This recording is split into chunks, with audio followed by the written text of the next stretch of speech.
Janet from Radar of God's Word. Today we're going to talk about how not to live in the graveyard of your past. I know many people feel stuck in life and they feel like they can't go forward and move on and nothing's happening because they keep jumping back to their past. And they can jump back to thinking about things that people have done to them and become captured by that and become captives. Or people can think about things that they've done and then they can become a prisoner of what they've done.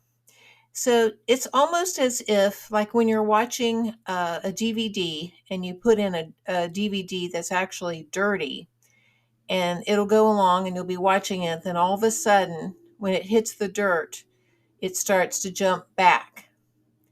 And then you want it to go forward, and so you have to get up and wash off the dirt and put it back in, and then continue to play. And the movie will then go forward, and the DVD will play. And that's like in your life when you want to go forward, but you have some dirt in your life, and then just keep jumping back to the past. And I have two really neat scriptures today.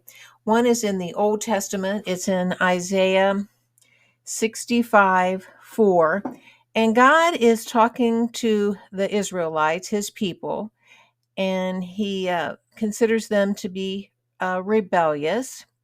And he says in Isaiah 65:3, there are people that provoke me to anger continually to my face, that sacrificeth in gardens and burneth incense upon altars of brick. And in verse 4, which remain among the graves and lodge in the monuments, which eat swine's flesh and broth of abominable things is in their vessels.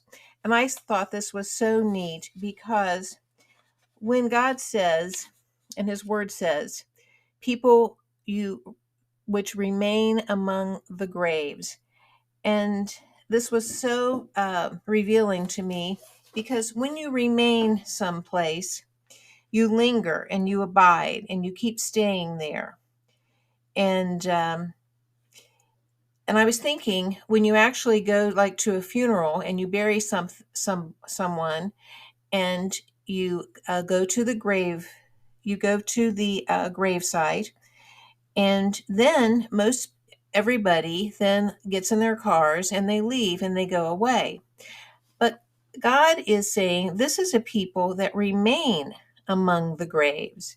They remain in the graveyard. And I thought, this is what actually people do to their life.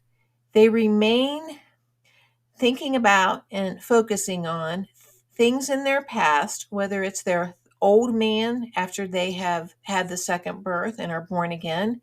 They keep thinking about their old man and the old stuff they've done, and it's hard for them to go forward into the new, or things that have happened to your past to you, and you keep thinking about and of your past, and it's hard then to actually to receive the new, like this new man or anything new that it is, then, and for you to move forward, because you linger, you remain. I think this is a key word. You remain, you linger, and you stay there and you abide in this graveyard, the graves. And this is something because from your past that is ended.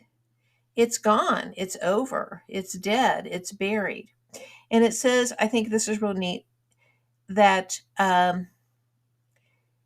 and lodge, if you lodge in something, in the monuments. And I thought, lodge is like you stay there, you live there, and you rest, and you're firmly in there, like something lodges in something. It's firmly stuck there.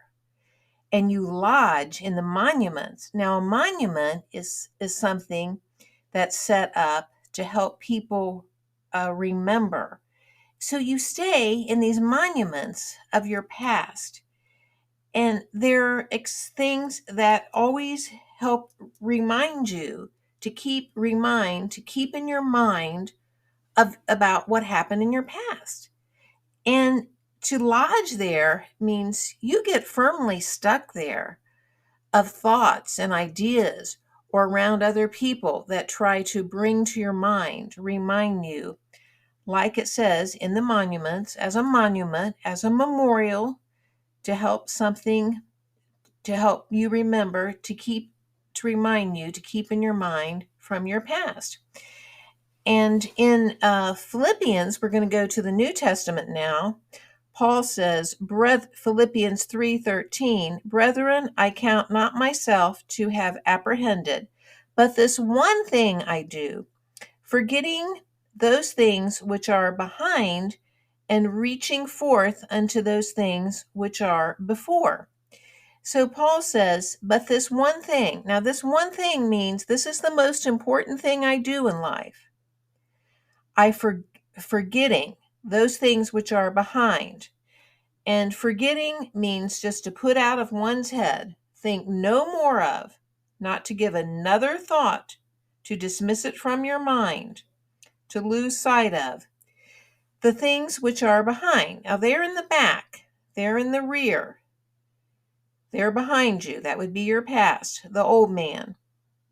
And I reach forth those things that which are before. Now, so you're reaching for things that are before you, and this is something that's located right in front of you, in the forefront.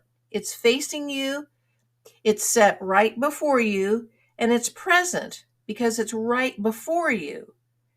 This is what you have now. This is the new. It's like, what's before me now? Who's before me now? It's not behind me. It's not in the past. It hasn't ended. It's not dead. Anything that's dead does not exist. It can no longer nourish or support life. But Paul is reaching forth for those things that are before him. That's now. They're right and set up right in front of him, in the present. And you have to actually be in the present to ever go forth into a future, because it's in an order. It's yesterday, today, and forever. The past, the present, and the future. So to ever have a future or forever, you have to at least be in the present. What's set before you now, because you can't jump from past to future. You have to be in the present. And when you do this, if you're always looking behind you and in the past, you're actually setting something up before you in place of God. You're setting up something like little g gods, these idols, things from the past that you have picked up, that dirtiness, like in the dirty DVD, these uncleannesses. And you have picked up these abominable things that are, according to God, they're disgusting, they're vile, little g gods, they're really like evil spirits and sin, and he hates them, dislikes them very much, because what they do to your life, they bring nothing but loss, death, and destruction. So when you have picked up these things, this dirt from your past and this unhealthiness and this uncleannesses, and you set those before you because you're looking behind you at the past in the graveyard, and you're letting monuments that you have lodged in to remind you in your thoughts and bring it to your mind, well, then you really don't have God set before you and seeking him first, but they're blocking out and coming between you and your God, which is the present, his presence right before you. And his presence is peace and joy.